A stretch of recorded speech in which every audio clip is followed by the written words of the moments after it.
Welcome. In front of me is a OPPO A17, and today I will show you how you can boot this phone into recovery mode. Now to get started, you want to hold power key and then select power off.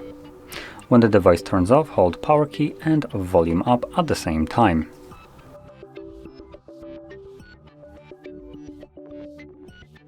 This will take you to fast boot mode, so in here using volume keys you want to select recovery mode, confirm it with power key,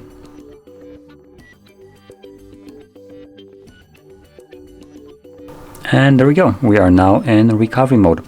Now in here you can select each option by just simply tapping on it, and we can install softwares in here, check system, shutdown or restart, which are just the ways of leaving this mode. And under clear data we have clear cache and just clear all data, which is factory reset of the device. So there we go. Now I'm gonna leave this by selecting restart. Okay, and this will bring me back to Android.